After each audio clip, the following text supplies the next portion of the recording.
السلام عليكم، أهلا وسهلا ومرحبا بكم وبكم في حلقة جديدة من حلقات قصص وملفات جرائم مغربية. متابعينا الكرام، في هذه الحلقة غادي نسردوا واحد الجريمة، أو بالأحرى واحد المسطرة من المساطر اللي توافدت على المحكمة أو المحاكم المغربية، وكانت من بين بزاف ديال الملفات اللي كيطبعهم طابع الغموض، طابع الغرابة. كاين بعض المرات شي جرائم كيكونوا في شي شكل ما عمرك تقدر تسمع بهم. ولكي لا نطيل عليكم متابعينا الكرام، ندخل مباشرة في سرد تفاصيل وأطوار جريمة اليوم. في سنة 2009 بمدينة أكادير، واحد السيدة اللي يكون في العمر ديالها تقريبا ديك 50 سنة، مزوجة، الزوج ديالها على قد الحال، كيخدم على قد الحال، ساكنين في البادية، عندهم واحد البنت اللي تكون في عمرها تقريبا ديك 22 سنة. الأب كيف قلنا كيخدم فاش ما كان، وكل مرة وفاش كتلقاه خدام، مرة يخدم مع الناس في الفلاحة، مرة يبيع ويشري في السوق، مرة يمشي مثلا للموقف، وعايشين على قد الحال. الناس كيف كنقولوا اللي جابوا النهار كيديه الليل. المرأة أو الزوجة حتى هي مرة كتخدم كعاملة في الفلاحة، مرة تخدم عند شي حد في الدار. هذيك البنت ديالهم اللي قلنا في عمرها تقريبا ديك 22 سنة ما كتقرا ما والو، جالسة غير في الدار.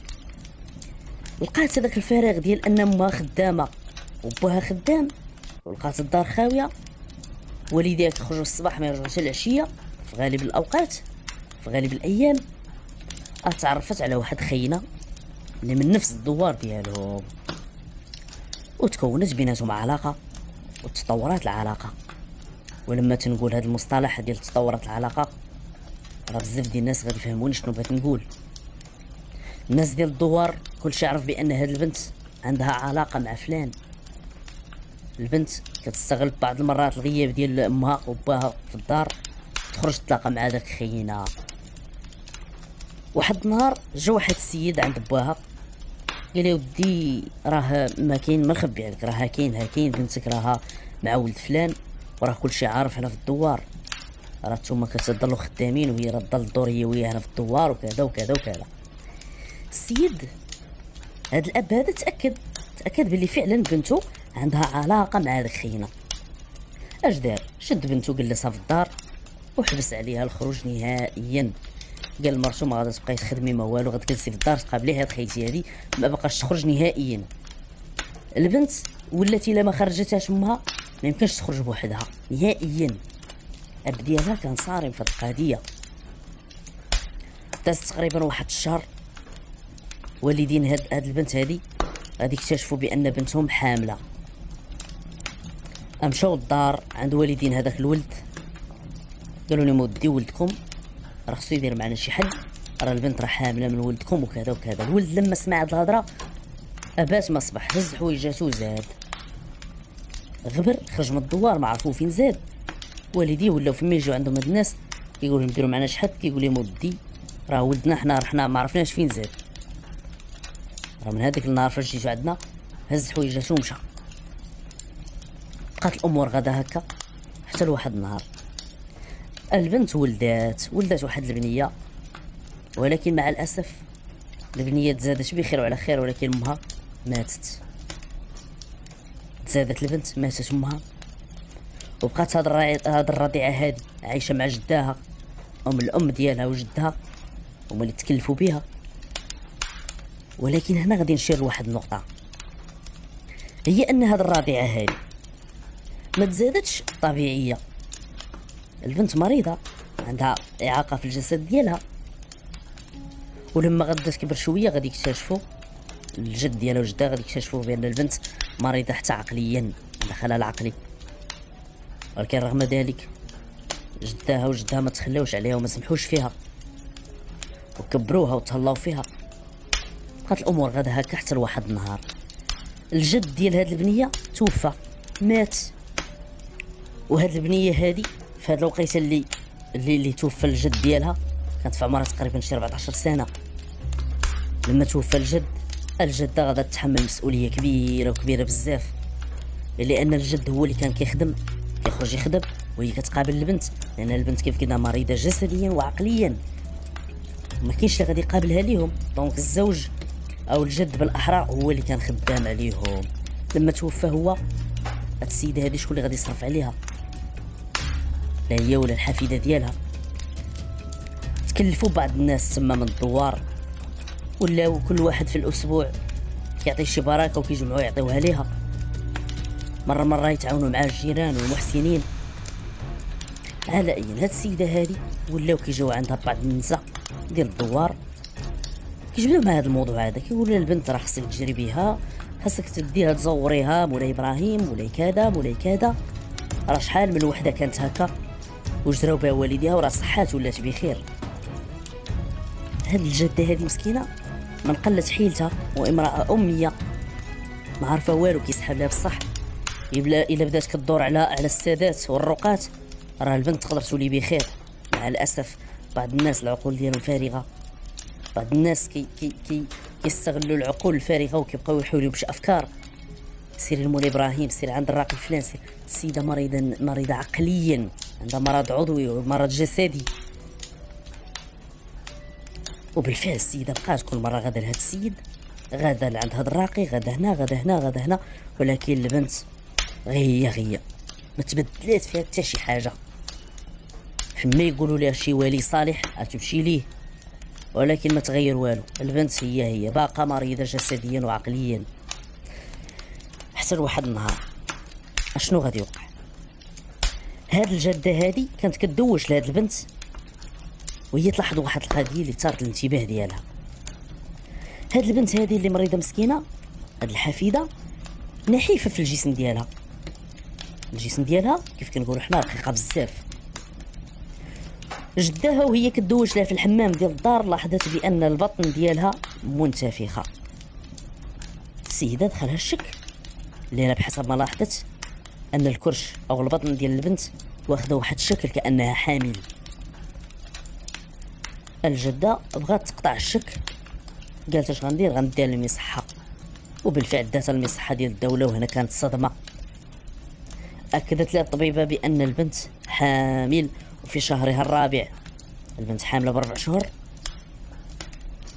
هاد الجده قالت ما يمكنش، البنت مريضه جسديا ومختله عقليا وما كان فارقهاش. الجده ديالها ما كتغفلش عليها حتى شي دقيقه واحده، لان عارفه البنت مريضه عقليا ما كاينش اللي غادي يقابلها، دونك هي اللي مكلفه بها. تقدر تغفل عليها، تمشي شي بلاصه ما عرفتي شنو كاين. قلت كيفاش هاد البنت هادي غادا تكون حامله؟ ما يمكنش هاد الشيء هذا. هاد الجده هادي تصدمات في هاد القضيه وخبرت بزاف ديال الجيران بهذا الامر. قالت لي مودي راه البنت لقيتها حامله وكذا وكذا، اللي حتى هما ما فهموا والو.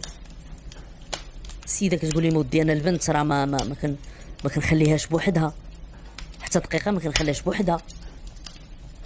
هاد الجيران تما استغربوا من هذا الامر هذا، قالوا لي واش سبق لك خليتي عند شي حد؟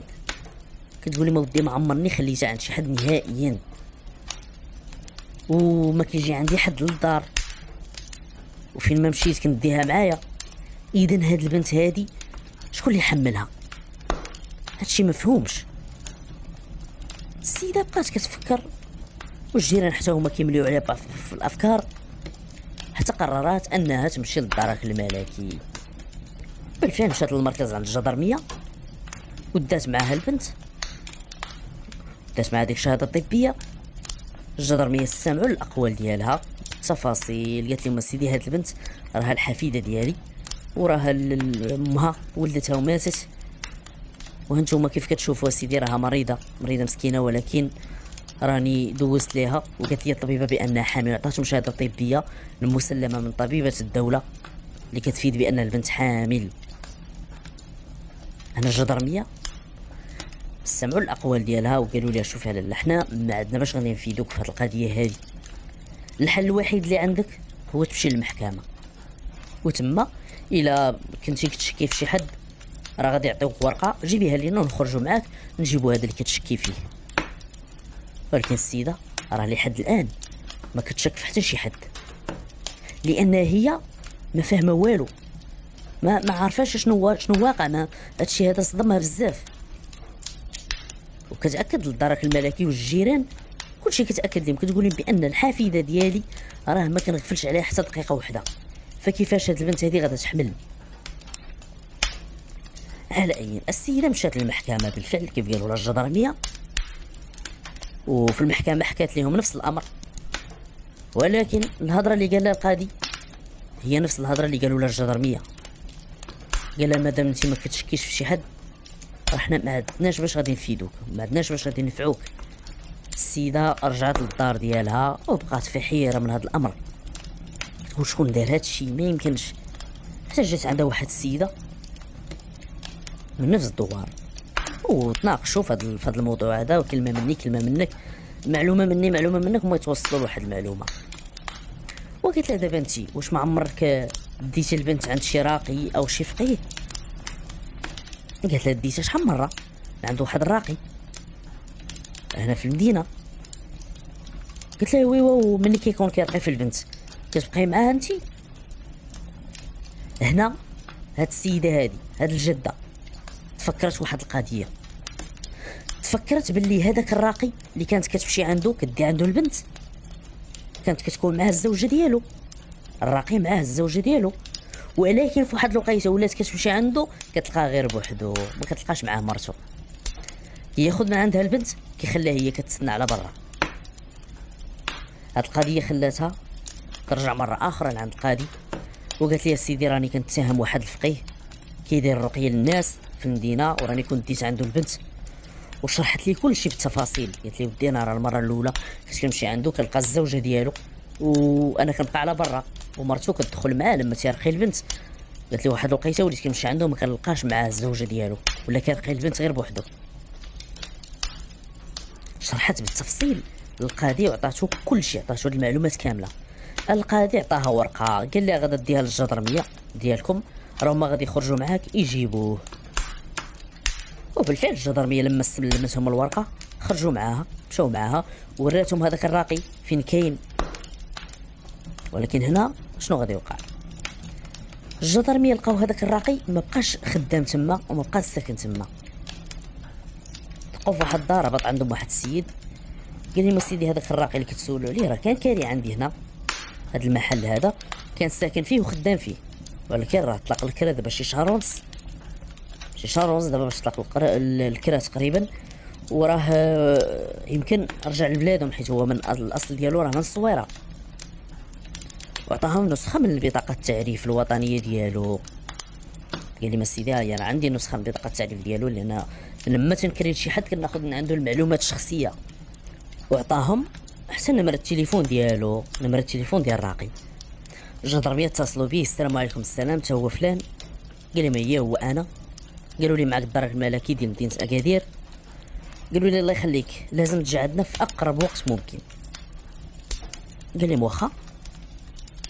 داز تقريبا يومين وجا لعندهم،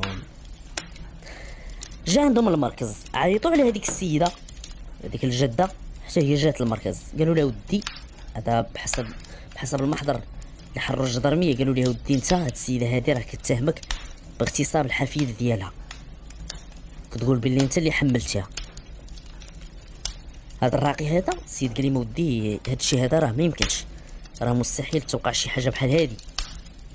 وقال لي ما سيدي هاد السيده هذه راه غادي نتابعها قضائيا لانك تتهمني بشي حاجه اللي مستحيل نديرها. وقال لي ما انا سيدي غادي نثبتوا هاد الامور هذه وراني غادي نتابعها قضائيا. الجدرميه استمعوا ليه وحرروا الاقوال ديالو في محضر رسمي. السيده حتى هي استمعوا ليها وصوبوا لها محضر، هي كتقول لهاد الراقي انت اللي حملتي البنت، بدليل ان في الاول كنت كدي عندك البنت كتكون معاك الزوجه ديالك، ومن بعد ما بقاتش كتكون معاك الزوجه ديالك وكتدخل البنت وانا كنبقى نتسنى على برا. ولكن هو تيقول اسيدي هادشي راه ما يمكنش، وكيقول باللي لازم تثبت الامور. هو تيق في راسو كيقول لازم تثبت الامور، نديروا لا دي ان ولا نديروا شي حاجه وراني غنتابعها قضائيا. هاد السيده هادي تترمي عليا الباطل. مزيان، الجدرميه حالوا المحاضر على المحكمه. ولكن هنا شنو غادي يوقع؟ المحكمه في ظل غياب اي دليل يدان به هاد السيد هذا، القاضي قال لي مودي سيروا حتى يتزاد الرضيع ونعملوا خبره لادين، وديك الساعه نشوفوا واش هاد الولد ولدو ولا لا. اذا الامر ولا كيلزم عليهم يصبروا حتى تولد البنت ويديروا لادين ويعرفوا هذا الراقي هذا واش هو جاني ام بريء من هذه القضيه. وهذا الشيء كان بالفعل.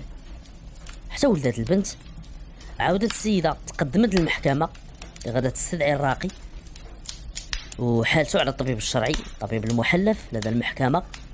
وهنا كانت الصدمه لما خذوا عينه من الدم ديالو قارنوها بالرضيع، نتائج لا دي ان غتكشف على ان هذا السيد هو الاب البيولوجي ديال هذا الرضيع.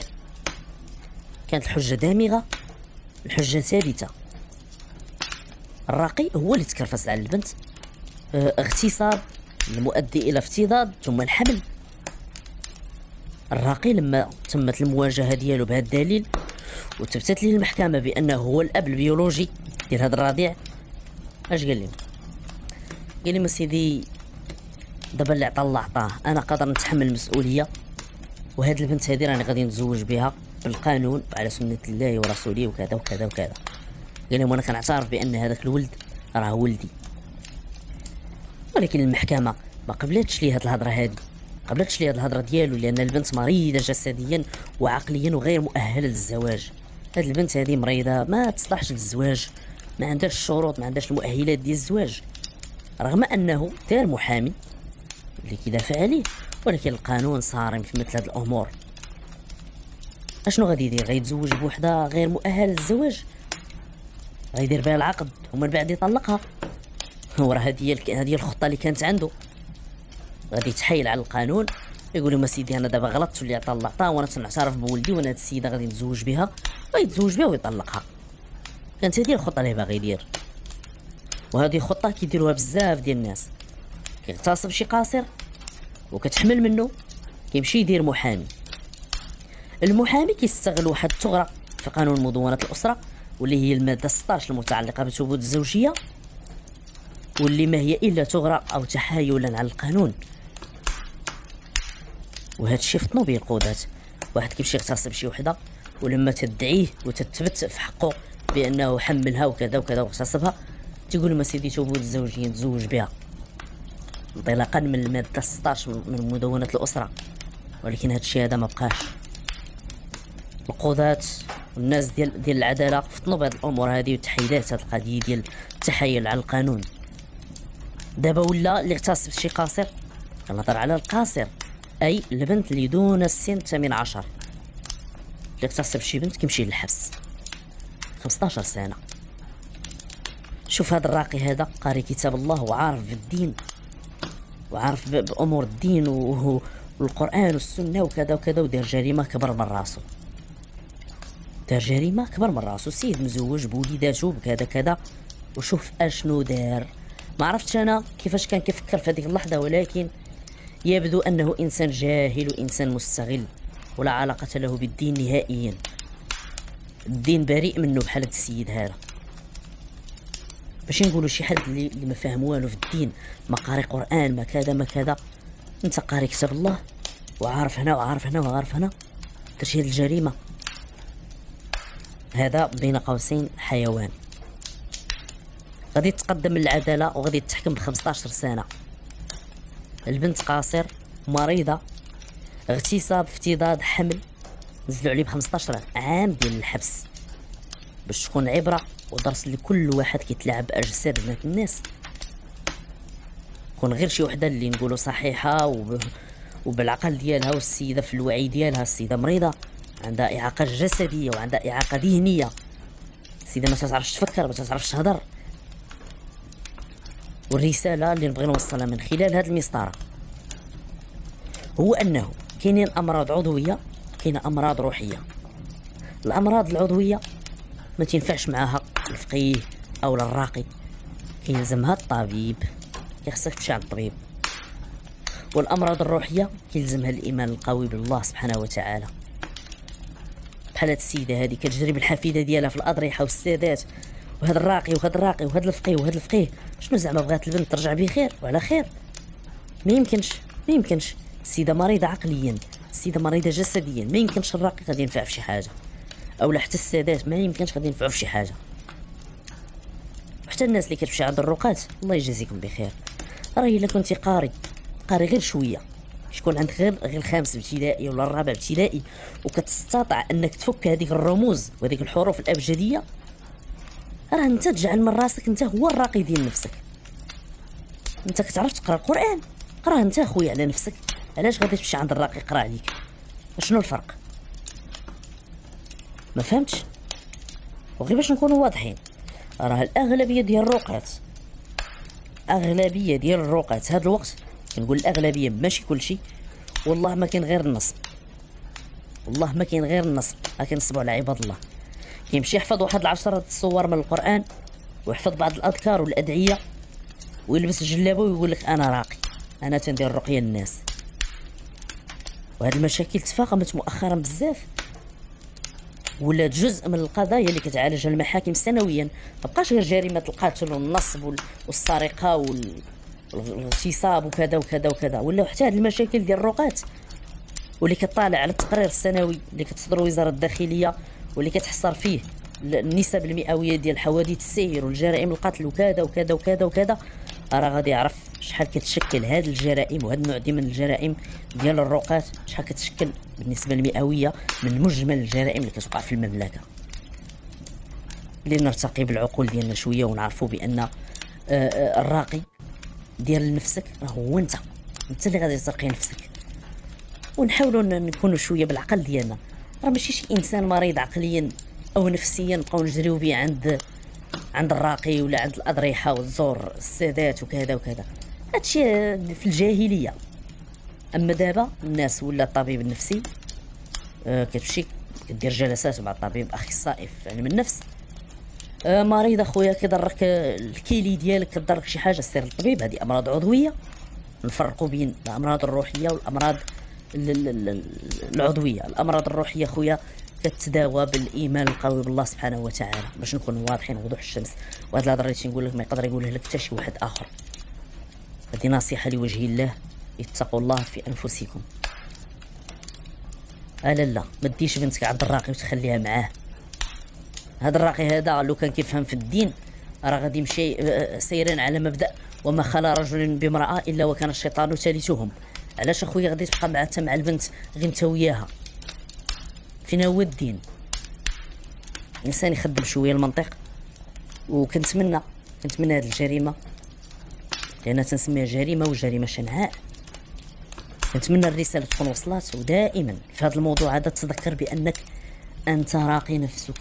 هذه ديرها في البال ديالك، خذها قاعده عامه من خلال هذه الحلقه ومن خلال هذه المسطره. انت هو الراقي ديال نفسك. وكانت هذه هي مسطره لحلقه اليوم. نشكركم متابعينا الكرام على حسن الإصغاء والمتابعة، وإلى اللقاء في الحلقة القادمة إن شاء الله، والسلام عليكم ورحمة الله.